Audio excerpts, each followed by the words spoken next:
बरसात में चाय और पकौड़े बेचने वाली चुड़ैल सास और बहू। बरसात का सीजन चल रहा होता है। बारिश में भीगते हुए दो औरतें अपना ठेला लेकर जा रही थी और कह रही थीं, चाय पी लो चाय, गर्मा गर्म चाय, वो भी गर्मा गर्म पकौड़ों के साथ। इस बारिश के मौसम में ऐसे मौके बार बार नहीं मिलते। अरे जल्दी ले लो, कहीं ऐसा ना हो कि खत्म हो जाए।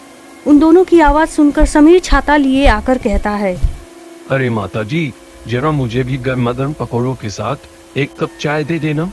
हाँ हाँ क्यों नहीं, अभी देती हूँ, ये लो और खाकर बताओ कैसा है। वाह, मजा आ गया। आपके पकौड़े तो स्वाद में बिल्कुल चिकन से भी बढ़िया है। ऐसे पकौड़े तो मैंने कभी नहीं खाए। हाँ तो तुम्हें ये चिकन से भी स्वादिष्ट तो लगेंगे ही, आखिर इंसानी मांस से जो बने हैं। अरे बहू, जरा इसे इंसानी खून से बनी चाय तो दे देना। जी माँ जी, अभी देती हूँ। क्या इंसानी मांस और इंसानी खून से बनी चाय? ये क्या खिला दिया तुम दोनों ने? मेरा धर्म भ्रष्ट कर दिया। अब तेरा धर्म भ्रष्ट हो गया तो फिर खा ले तू इसे, क्योंकि इसके बाद तो तू मार दिया जाएगा। ये कैसी बातें कर रही हो तुम दोनों? भला मैंने तुम लोगों का क्या बिगाड़ा है जो ऐसी धमकी दे रही हो? हा, बिगाड़ा तो कुछ नहीं, पर हम जरूर बिगाड़ेंगे। क्यों माँ जी? सही कहा बहू, आज तूने मेरे दिल की बात कह दी, पर बनाएगी तो तू ही। नहीं माँ जी, आप भी बनाएंगी, मैं अकेले नहीं बनाऊंगी। मत भूल बहू, मैं तेरी सास हूँ, तो मुझ पे हुक्म नहीं चला सकती। ऐसा कहकर दोनों सास और बहू चुड़ैले अपनी असली और डरावनी रूप में आ जाती हैं। इसके बाद समीर ये देखकर घबरा जाता है। उसके हाथ से छाता छूटकर जमीन पर गिर जाता है। चुड़ैल, तुम दोनों सास बहू चुड़ैल, चाय और पकौड़े बेचने वाले। हा, सही पहचाना तूने। हम लोगों को मारकर उनकी चाय और पकौड़े बनाते हैं और उन्हें भी खिलाते हैं और खुद भी खाते हैं। अब तुझे मार डालूंगी। ये बोलकर चुड़ैल सास और बहू समीर को मार डालती हैं और उसके चाय और पकौड़े बनाकर फिर से बेचने लगती हैं। जो भी लोग उनके चाय और पकौड़े खाते हैं वो दोनों उन्हें भी मार डालती हैं और अपने चाय और पकौड़े का ठेला लेकर बरसात में अपने और शिकार की तलाश में निकल जाती हैं। ऐसे ही कई दिन गुजर जाते हैं। दोनों चुड़ैल सास बहू का लोगों को उनके गर्म चाय और पकौड़े खिलाने का सिलसिला जारी रहता है। एक दिन बारिश के मौसम में दो पति पत्नी एक ही छतरी में घूमने निकलते हैं।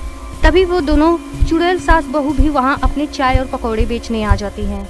उन दोनों पति पत्नी को देखकर चुड़ैल सास और बहू उनसे कहती हैं, चाय पी लो चाय, गर्मा गर्म चाय, इस गर्मा गर्म पकौड़ों के साथ। इस भरी बरसात में जो मज़ा आपको हमारे इन चाय पकौड़ों में मिलेगी वो किसी और में नहीं।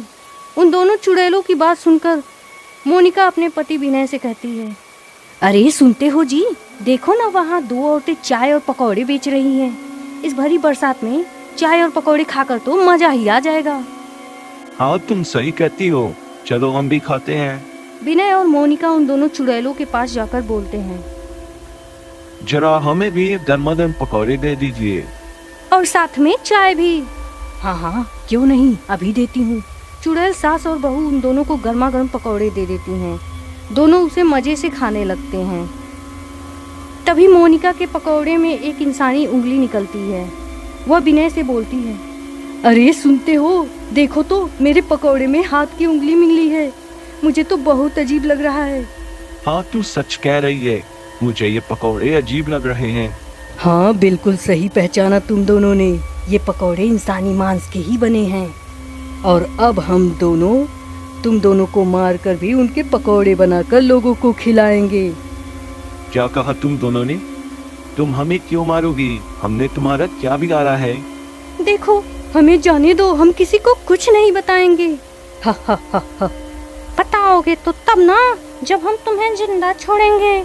और ऐसा बोलकर दोनों चुड़ैल सास और बहू उन दोनों को जान से मार देती हैं और अपना चाय और पकौड़े वाला ठेला लेकर वहाँ से चली जाती हैं।